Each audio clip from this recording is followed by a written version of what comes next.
Сизди саясатка аралашат экен деп жатат, мен башкалар менен дин адамы саясатка аралашпайт деп талашкам, жооп берип коюңуз дейт.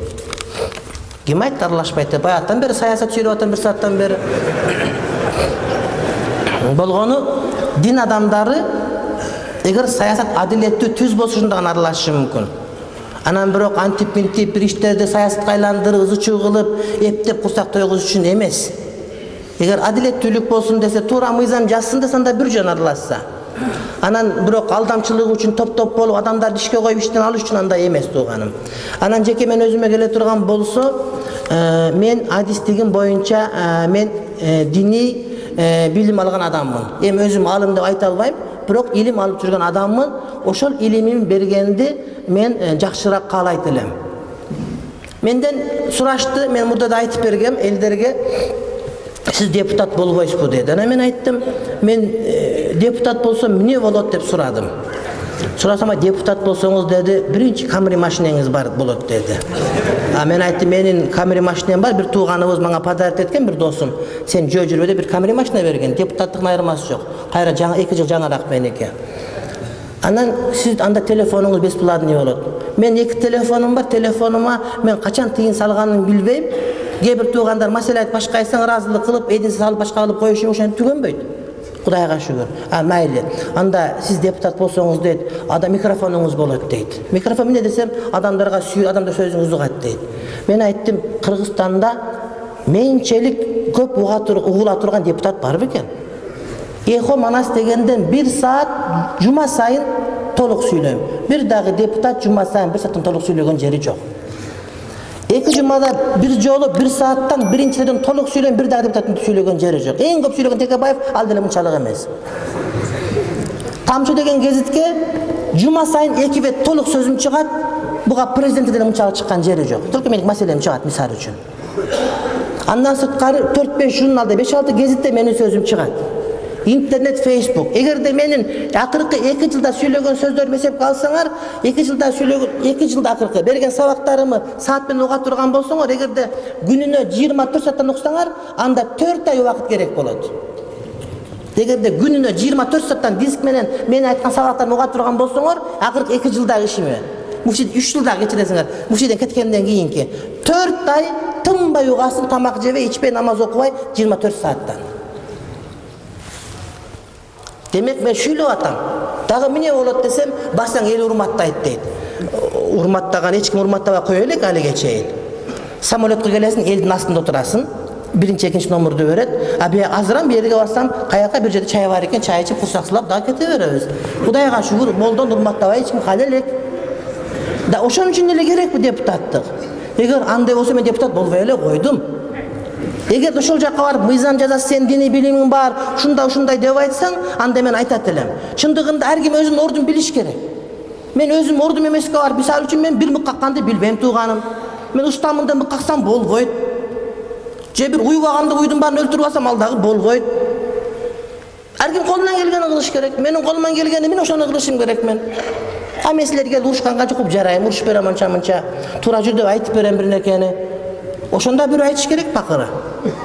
Мына айтпай койсо кызычуу болуп кетти биякта. Базаргондо бир жумада кызычуу, кауга. Өлгөндө 2 метр кездеме, 1,5 метр жерге батасың. Міне кызычуу болуп атасың. Ошондо міне шайланасың кызычуу чыгарың келип атат бу жерде. Кайрадан өзбек кызы урушуш керек ушул жерде башка маселе тууганым. Аринде сен чечип алса болот го акыры. Суу каптап кетип алып кетсем эмне кыласың жериңин бардыгын?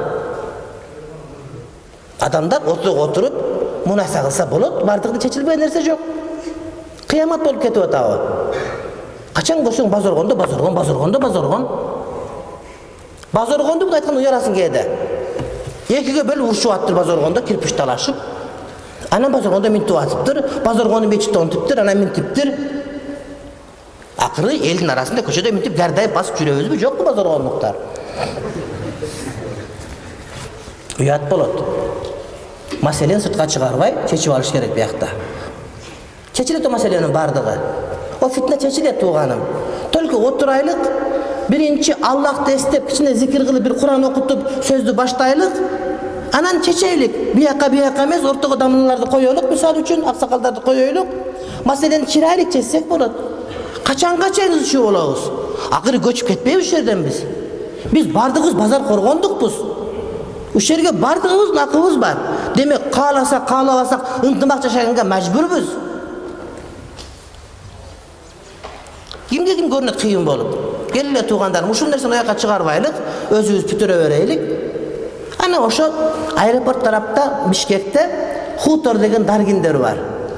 Ошакка милиция ишке барса 25 жылда званиясы көтөрүлбөйт экен, себеби бир дагы чипи болбойт экен. Чипи жуда эле көп аларда. Алар даргиндер, Кавказда кызуу кандуу.